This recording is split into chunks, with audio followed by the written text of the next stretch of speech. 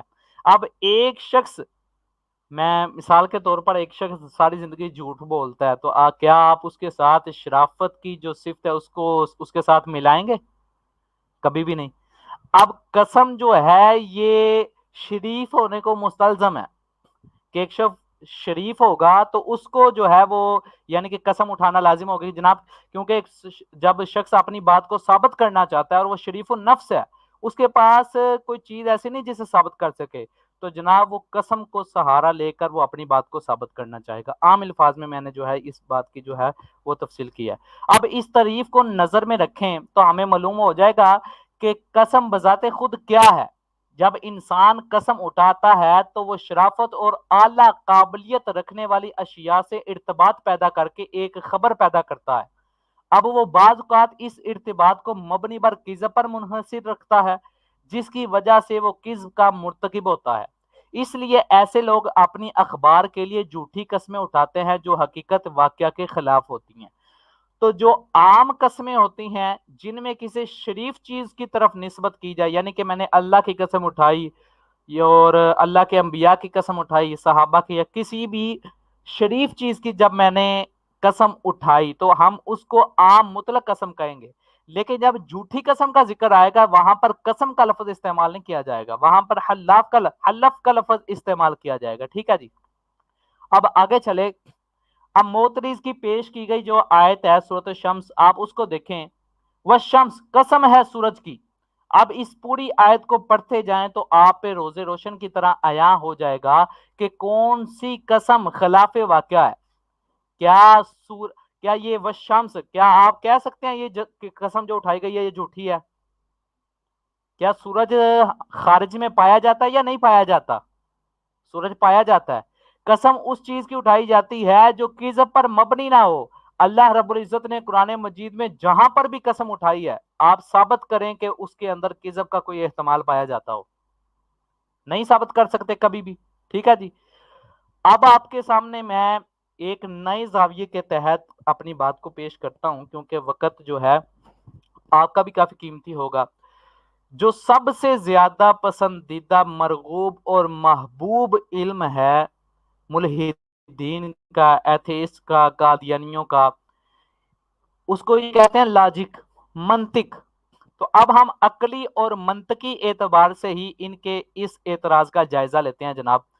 کیا عقل اور منطق بھی ان کے اعتراض کو قبول کرتی ہے، یا پھر وہ بھی جوتے کی نوک پر رکھ کے کہتی ہے جناب پہلے جا کے منطق سیکھیں پھر آ کر کہنا کوئی عقلی بات کرتے ہیں؟ منطق کی تمام کتب کے اندر دو قضیوں، یا پھر ایسے کہہ لیں کہ دو باتوں کے درمیان تضاد ثابت کرنے کے لیے 8 شرطوں کا پایا جانا ضروری ہے۔ جس منطق، جس لاجک کو یہ دن رات بولتے ہیں، کہتے ہیں جناب لاجک کے تحت ہمارے ساتھ بات کرو، اس لاجک کے اندر یہ لکھا ہوا ہے۔ کوئی بھی کتاب لے لیں آپ لاجک کی، احمد بھائی ذرا یہاں پہ اسکرین شاٹ پہ 2 منطق کی جو بڑی کتب ہیں، درس نظامی میں بھی پڑھائی جاتی ہیں، قطبی ہو گئی، شرح تہذیب ہے، قطبی ہے۔ جی شرح تہذیب، پہلے شرح تہذیب کو دیکھ لیں۔ ان 8 شرائط کو وحدات ثمانیہ کہا جاتا ہے، وحدات ثمانیہ، یونٹی آف 8۔ آگے وہ پیج کی بھی دکھا دیں تصویر، یہ یہاں پہ وحدات ثمانیہ کا ذکر ہے۔ 8 شرائط جب پائی جائیں گی تب ہم کہیں گے جناب 2 باتوں کے اندر اس وقت تضاد پایا جا رہا ہے۔ قطبی کا بھی دکھا دیں کیونکہ یہ 2 بڑی مستند کتب ہیں، اگر کوئی دیکھنا چاہے تو قاضی مبارک خان کو بھی دیکھ سکتا ہے، ادھر بھی یہ حوالہ موجود ہے۔ یعنی منطق کی آپ چھوٹی سے چھوٹی ابتدائی کتاب لے لیں یا بڑی سے بڑی کتاب لے لیں، کوئی انگلش میں لے لیں، فارسی میں لے لیں، یونانی زبان میں لے لیں، ہر کتاب کے اندر یہ 8 شرائط موجود ہیں، ٹھیک ہے جی۔ یعنی 2 باتوں کے اندر تضاد پایا جانے کے لیے 2 باتوں کا ہونا ضروری ہے۔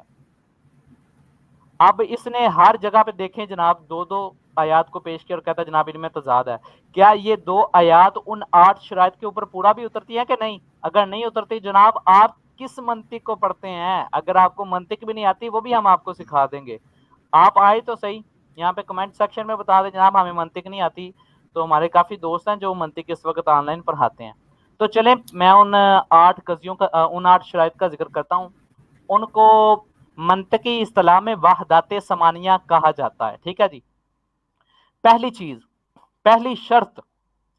پہلی شرط یہ ہے کہ دونوں قضیوں کا موضوع ایک ہو، دونوں قضیوں کا، دونوں باتوں کا، آسان الفاظ میں کہتا ہوں کیونکہ منطق کے اندر جملے کو، بات کو قضیہ کہا جاتا ہے جی، تو میں آسانی کے لیے یہاں پہ قضیہ کا لفظ نہیں استعمال کروں گا بلکہ بات کا لفظ استعمال کر لیتا ہوں، ٹھیک ہے جی۔ دونوں باتوں کا موضوع ایک ہو۔ مثال کے طور پر میں 2 مثالیں آپ کے سامنے رکھتا ہوں کہ زید کھڑا ہے اور عمر کھڑا نہیں ہے۔ احمد بھائی یہ دیکھیں 2 الگ الگ مثالیں ہیں، ایک میں نفی ہے، ایک میں نفی ہے، ایک میں اثبات ہے۔ زید کھڑا ہے، عمر کھڑا نہیں ہے۔ اب ان دونوں میں تناقض نہیں پایا جا رہا کیونکہ دونوں کا موضوع ایک نہیں۔ موضوع کیا چیز ہے؟ ایک میں زید ہے، ایک میں عمر ہے، ٹھیک ہے جی۔ موضوع آپ جانتے ہیں نا، ایک موضوع ہوتا ہے، ہر قضیے کے اندر ایک محمول ہوتا ہے۔ جی تو اچھا یہاں پر میں گزارش، ایک چھوٹی سی گزارش کروں گا کہ کیونکہ اب یہاں پہ منطق کی بات آ رہی ہے تو منطق کی اصطلاحات کرو گی، جس طرح آپ نے قضیہ فرمایا اس طرح دیگر اصطلاحات۔ پھر میری عرض یہی ہے کہ ہماری جو ٹارگٹ ہے نا یہ عام عوام ہے، ملحد نہیں ہے، کیونکہ ملحد پہ ہمیں کام کرنا پڑے گا۔ جہاں 24 بندے دیکھ رہے ہیں، یہ 24 بندوں کو سمجھ لگ رہی ہے کہ یہ 24 کھلاڑی نکلیں گے، یہ 24 جو ہے نا ایک وقت ڈالنے والے نکل آئیں گے۔ اگر انہیں، ہمارا مقصد ہے انہیں بس بات سمجھانی ہے، وہ ہم انشاءاللہ عوامی سطح پر آ کر، نچلی سطح پر آ کے ان سے ہم سمجھائیں گے، اور اینڈ پہ اگر انہیں کوئی بات سمجھ نہیں آتی تو ان کا سوال ہے کہ ان کے وہ بھی اشکال کلیئر کریں گے۔ دوسری بات، کوئی اگر ملحد آنا چاہتا ہے، کال کا لنک میں نے ویڈیو میں پن کیا ہوا ہے، دوبارہ پھر شیئر کر رہا ہوں، وہ ویڈیو کال، لائیو کال جوائن کر کے آج کے موضوع سے متعلق اگر کوئی اپنا مزید اعتراض رکھنا چاہتا ہے یا اسی موضوع پر مناظرہ کرنا چاہتا ہے، وہ بھی اسے سہولت ملے گی انشاءاللہ، پورا پروٹوکول ملے گا۔ جی آپ اپنی بات جاری رکھیں۔ جی آئیں تو صحیح ہے، ہم تو ان کا انتظار کر رہے ہیں کب آئیں گے۔ جی بالکل، کامران صاحب ہی آ جائیں، لنک تو ان تک بھی پہنچا ہوا ہے، اگر نہ آنا چاہیں تو پھر مرضی ہے ان کی، ٹھیک ہے جی۔ اچھا وہ دوسری بات کہ عام لوگوں کے لیے تو کیونکہ بعض اوقات ایسا ہوتا ہے کہ ہمیں نہیں پتہ چلتا، ہم بول دیتے ہیں لفظ، تو جس کو نہ سمجھ آئے چاہیے کہ کمنٹ پہ بھی ہمیں بتا دیا کریں تاکہ ہم اس کی ویڈیو کے اندر بھی وضاحت کر دیں۔ جس لفظ کی سمجھ نہ آئے تو وہ بتا دیں. ظاہر ہے وہ یا کوئی خاص اصطلاح ہوگی یا اس کا متبادل کوئی معنی موجود ہوگا. آپ کو سمجھانا ہمارا مقصد ہے, آپ کو سمجھا کے یہاں سے انشاءاللہ اٹھیں گے انشاءاللہ عز و جل. اچھا میں بات کر رہا تھا پہلی شرط کی کہ دو باتوں کے اندر تضاد کے پائے جانے کے لیے 8 شرائط کا ہونا ضروری ہے, جو کہ منطق لاجک کی تمام کتب کے اندر ان کو ذکر کیا گیا ہے. اب پہلی جو شرط ہے وہ یہ تھی کہ دو باتوں, جو بھی دو باتیں ہیں ان میں اگر تضاد ثابت کرنا چاہتے ہیں تو ان دونوں کا جو موضوع ہے نا وہ ایک ہو. اب موضوع کیا ہوتا ہے کہ سمجھ لیں کہ جس کے لیے اس جملہ کو وضع کیا گیا ہوتا ہے, یعنی کھڑا ہے, کون کھڑا ہے؟ زید کھڑا ہے, زید کے لیے اس جملے کو بنایا گیا. تو اس پورے جملے کا موضوع کیا ہوا؟ زید. اور اسی طرح عمر کھڑا نہیں ہے, ٹھیک ہے جی, تو اس پورے جملے کا جو موضوع ہے وہ کون بنا؟ عمر. اب دونوں جملوں کو آپ دیکھیں, زید کھڑا ہے, عمر کھڑا نہیں ہے. ایک کا موضوع کیا ہے؟ زید. دوسرے کا موضوع کیا ہے؟ عمر. اب دیکھیں پہلی شرط کیا تھی منطق کی تمام کتب کے اندر؟ دونوں باتوں کا موضوع ایک ہو. اب ایک کا زید ہے, ایک کا عمر ہے. اب ہم کہتے ہیں جناب کہ ان دونوں کے اندر تضاد ہے, کیا اس کو ہماری جہالت نہیں کہا جائے گا؟ کیونکہ یہ تو منطق کی پہلی شرط کے اوپر ہی پورا نہیں اتر رہا, اور ان 8 شرائط کا پایا جانا ضروری ہے, تب جا کے ہم کہیں گے جناب کہ اس بات کے اندر تضاد پایا جا رہا ہے. لہٰذا یہ پہلی شرط تھی. اب آئے دوسری شرط کہ دونوں باتوں کا جو محمول ہے وہ ایک ہو. محمول کیا ہوتا ہے؟ کہ جس کام کا موضوع کے اوپر حمل کیا جائے. آپ مثال کے طور پر کھڑا ہے یا کھڑا نہیں ہے, اس کا حمل کس کے اوپر کیا جا رہا ہے؟ عمر کے اوپر. تو اس کھڑے ہونے کو ہم محمول کہیں گے. اب دیکھیں پس زید کھڑا ہے, زید بیٹھا نہیں ہے. پیچھے دیکھیں موضوع ایک ہی آ رہا ہے دونوں کا, زید کھڑا ہے, زید بیٹھا نہیں ہے. موضوع دونوں کا ایک ہے, لیکن آگے دیکھیں محمول دونوں کا ایک نہیں ہے. ایک میں کھڑا لفظ آ رہا ہے, ایک میں بیٹھا لفظ آ رہا ہے, ٹھیک ہے. تو ہمیں پتا چلا کہ دونوں کا محمول بھی ایک نہیں, لہٰذا ان دونوں قضیوں, ان دونوں باتوں کے اندر بھی تضاد موجود نہیں ہے. اچھا ایک تیسری شرط جو ہے وہ یہ ہے کہ دونوں باتوں میں جگہ بھی ایک ہو. جس جگہ کی بات ہو رہی ہے وہ جگہ بھی ایک ہو, وہ ظرف ایک ہی ہو. مثال کے طور پر زید مسجد میں بیٹھا ہے, ایک جملہ. دوسرا جملہ زید گھر میں نہیں بیٹھا ہے. اب دونوں میں جگہ کا ڈفرنس ہے کہ نہیں ہے؟ ایک میں مسجد, ٹھیک ہے, ایک میں گھر. اب دیکھیں دونوں کے اندر جگہ بھی ایک نہیں, لہٰذا تیسری شرط بھی نہیں پائی جا رہی. تو ہم کہیں گے جناب اس کے اندر بھی تضاد نہیں پایا جا رہا, کیونکہ اس کے اوپر جو اس کی کیونکہ دیکھیں جو پہلے بات ہوئی تھی ہماری کہ دونوں کا موضوع ایک ہو, دونوں قضیوں کا محمول ایک ہو. اب زید مسجد میں بیٹھا ہے, موضوع بھی ہے, بیٹھنا بھی وہی ہے, زید گھر میں نہیں بیٹھا. اب یہاں پر بھی دیکھیں موضوع ایک ہی ہے, لیکن مین یہاں پہ کیا چیز آ رہی ہے, جو مرکزی پوائنٹ ہے وہ ہے کہ جگہ. ایک جگہ پر ایک جملے میں ایک بات میں مسجد کا ذکر ہے اور دوسری بات میں گھر کا ذکر ہے, لہٰذا ان دونوں میں جگہ ایک نہیں ہے, لہٰذا اس کے اندر بھی تضاد موجود نہیں ہے. اب چوتھی جو شرط ہے وہ یہ ہے کہ دونوں باتوں کے اندر شرط بھی ایک ہو. جب شرط لگائی جائے تو وہ شرط کیا ہو؟ دونوں باتوں کے اندر ایک ہو. یہ نہ ہو کہ ایک کے اندر کچھ اور ہو, دوسری کے اندر کچھ اور ہو. مثال کے طور پر کہ زید کی انگلیاں ہلتی ہیں اگر وہ لکھتا ہے. اب دیکھ لیں یہاں پہ شرط لگائی کہ زید کی انگلیاں کب ہلتی ہیں؟ جب وہ لکھتا ہے. اگر کی شرط آ گئی زید کی انگلیاں ہلتی ہیں اگر وہ لکھتا ہے. اب جو دوسری بات ہوگی, دوسرا جملہ ہوگا, اس کے اندر بھی بالکل ایسی شرط ہوگی تو ہم کہیں گے تضاد ہے. اگر ایسی شرط نہیں تو ہم اس کو تضاد نہیں کہیں گے. اب دوسرا جملہ سنیں, زید کی انگلیاں نہیں ہلتی اگر وہ نہیں لکھتا, اگر وہ نہ لکھتا ہو. ٹھیک ہے, پہلی میں لکھتا ہو, دوسری میں نہ لکھتا ہو. دیکھیں ایک میں شرط نفی کی ہے, ایک میں اثبات ہے. ایک میں لکھنا پایا جا رہا ہے, ایک میں لکھنے کی نفی کی جا رہی ہے. تو ہمیں اس سے پتا چل گیا کہ دونوں کے اندر شرط ایک نہیں ہے. ایک کے اندر لکھنے کی شرط ہے, ایک میں نہ لکھنے کی شرط ہے. لہذا اگر دونوں کے اندر لکھنے کی شرط ہوتی تو اس وقت اس جملے کے اندر, اس بات کے اندر تضاد پایا جاتا. لہذا چوتھی شرط سے بھی یہ بات واضح ہو گئی کہ دو باتوں کے اندر تضاد کے پائے جانے کے لیے جو